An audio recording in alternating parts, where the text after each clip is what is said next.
नमस्कार मित्रों, हमारे चैनल अद्भुत ज्ञान सुविचार में आपका स्वागत है। प्रिया कॉलेज कैंपस में बैठी थी। जब उसकी क्लास पूरी हुई तो वह अपनी सहेली के साथ बातें करते करते अपने घर जा रही थी। रास्ते से जाते समय उसे पूनम दिखी। उसने पूनम को आवाज़ दी, पूनम इधर आओ। प्रिया की आवाज़ सुनते ही पूनम प्रिया के पास गई। पूनम ने पूछा, क्या हुआ? तब प्रिया ने कहा, और बताओ कैसी हो? बहुत दिन से तुम दिखाई नहीं दी। पूनम ने कहा, हाँ सब ठीक है। अब वो बातें करते करते अपने घर को जाने लगी। बातचीत के दौरान अचानक प्रिया को याद आया कि उसने सुना है कि रेखा ने आत्महत्या कर ली है। इस बारे में पूनम से जानना चाहा। रेखा, प्रिया और पूनम तीनों ही बचपन की सहेलियां थीं। पूनम और रेखा दोनों एक दूसरे की पड़ोसी थीं और प्रिया दूसरे गांव में रहती थी। भले ही रेखा की 3 बार शादी की गई, लेकिन उसने आत्महत्या क्यों की? ऐसा सवाल प्रिया के मन में घूम रहा था। दरअसल वह अपनी प्यारी सहेली की आत्महत्या से बेहद दुखी थी। रेखा 9वीं कक्षा में थी तभी उसकी पहली शादी हुई थी। रेखा देखने में बहुत सुंदर थी। वह होशियार, शालीन और भविष्य के सपनों में रंगने वाली थी। उसने अपने जीवन में कई सपनों को चित्रित किया था, पर घर के लोगों ने उसकी ज़बरदस्ती से शादी करवा दी। प्रिया के पास इतने सारे सवाल थे कि वह नहीं जानती थी कि पूनम से कैसे पूछूं, लेकिन वह हर बात की सच्चाई जानना चाहती थी और आखिरकार उसने पूनम से पूछ ही लिया कि रेखा ने आत्महत्या क्यों की। एक क्षण के लिए पूनम चुप हो गई। जल्दी से उसके मुंह से शब्द नहीं निकल रहे थे। उसने गहरी सांस ली और बोलना शुरू किया, तुम्हें तो पता ही है कि 3 साल पहले रेखा की शादी किशोर नाम के शख्स से हुई थी। वास्तव में उसकी बहुत अच्छी गृहस्थी चल रही थी। दोनों एक दूसरे से प्यार करने लगे थे। किशोर और उसके परिवार के सभी लोग अच्छे स्वभाव के थे। जैसा उसने सपनों में जोड़ीदार सोचा था, उसे वैसा ही अपना पति मिला था। उसके घर की स्थिति मध्यम थी। किशोर का एक छोटा सा होटल था। उसमें से उसके सारे खर्चे बांट देने के बाद कुछ पैसे बच जाते थे। घर की हालत बहुत साफ सुथरी थी।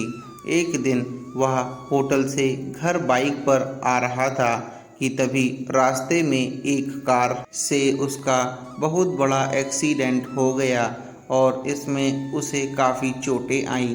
हादसे के बाद उसे अस्पताल ले जाया गया, लेकिन सिर में गंभीर चोट लगने के कारण इलाज के दौरान उसकी मौत हो गई।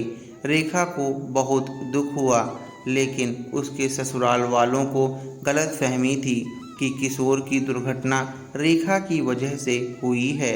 वह अपशकुनी है, ऐसा उनको लगता था। उसमें से कोई भी उसे समझ नहीं पाया। किशोर के जाने के कुछ दिनों के बाद ही रेखा को उस घर से निकाल दिया गया। उसे घर से बाहर निकालने के बाद वह मायके गई और कुछ दिन मायके में ही रही, लेकिन आसपास पड़ोसियों में चर्चा हो गई तो उसके माता पिता फिर से उसके लिए रिश्ता ढूंढने लग गए। जब वह बाहर निकलती थी तो लोग हमेशा उसे ताने मारते थे। इस वजह से सभी बहुत परेशान थे। ऐसे में उन्होंने जल्दी जल्दी में हिमांशु से शादी करवा दी। हिमांशु बहुत बुरा आदमी था, दारू पीता था, कोई काम धंधा नहीं करता। चोरी और मारपीट करना उसका रोज का काम था। इन सब से रेखा को बहुत दुख होता था, पर वह कुछ नहीं कर सकती थी। एक रात वह देर से घर आया और जल्दी से घर में कुछ ढूंढने लगा।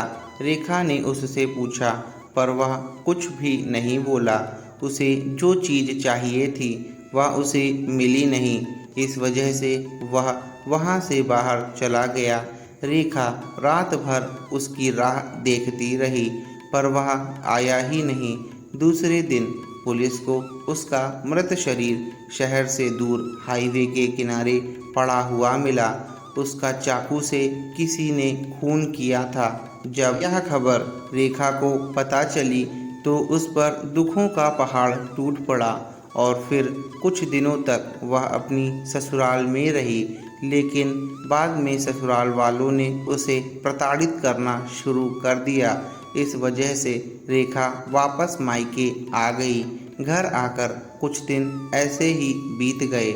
हर दिन आ रहा था और जा रहा था, लेकिन रेखा की स्थिति वही थी। उसकी तरफ देखा नहीं जा रहा था। उसका परिवार उसकी स्थिति को सहन नहीं कर सका, इसलिए उन्होंने उसकी तीसरी बार शादी कराने का फैसला किया। उसके लिए रिश्ता ढूंढने लगे। उनके रिश्तेदारों में अमन नाम का लड़का था। उसकी पहले से ही एक बार शादी हो चुकी थी और उसकी बीवी मर चुकी थी, इसलिए अमन से रेखा की शादी करवा दी गई। रेखा बहुत खुश नहीं थी। शादी हुई और कुछ महीनों बाद उसे मालूम हुआ कि अमन को ब्लड कैंसर है। इस बात का पता चलते ही उसके चेहरे पर फिर से भारी दुख आ गया, लेकिन उसने हिम्मत से इन सब का सामना करने का फैसला किया। उसने कुछ महीने तक अपने पति की सेवा की, लेकिन आखिरकार उसके पति की मौत हो गई। वह इस दुख से बहुत तंग आ चुकी थी। इतनी कम उम्र में उसने अपने जीवन में बहुत बुरा समय देखा था। कुछ दिन बीत गए, लेकिन बाद में फिर से उसके ससुराल वालों ने उसकी जिम्मेदारी लेने से इनकार कर दिया। उसे घर से निकाल दिया। उसके बाद वह फिर मायके चली गई, लेकिन उसके माता पिता भाई भाभी ने भी उसे घर में आने नहीं दिया। उसके लिए सभी तरफ से रास्ते बंद हो चुके थे। उसे उम्मीद की कोई किरण नजर नहीं आ रही थी। अंत में उसने खुद को ख़त्म करने का फैसला किया और उसने गांव में एक पेड़ से लटक के आत्महत्या कर ली। रेखा की यह कहानी सुनकर प्रिया की आंखें आंसुओं से भर गईं और वह रोने लगी। वह पूरा दिन रेखा के बारे में ही सोचती ही रही। दोस्तों, क्या इन घटनाओं में बेचारी रेखा का कोई भी दोष था? क्या उसके माँ बाप को सिर्फ उसकी शादी करके उसे हर बार किसी के पास भेज देना सही था? उन्होंने उसे अपने पैरों पर खड़ा होने की कोशिश भी नहीं करने दी। सच कहा जाए तो रेखा की जान उसकी बदनसीबी ने नहीं, उसके परिवार की, उसके आसपास के लोगों को छोटी सोच ने ली है। वो बेचारी मनहूस नहीं, बदनसीब थी, क्योंकि उसके आसपास ऐसी सोच रखने वाले लोग थे। दोस्तों, आपको कैसी लगी ये कहानी हमें कमेंट में ज़रूर बताइएगा। और अभी तक आपने हमारे चैनल अद्भुत ज्ञान सुविचार को सब्सक्राइब नहीं किया है तो सब्सक्राइब करें और बेल आइकन को दबाना ना भूलें।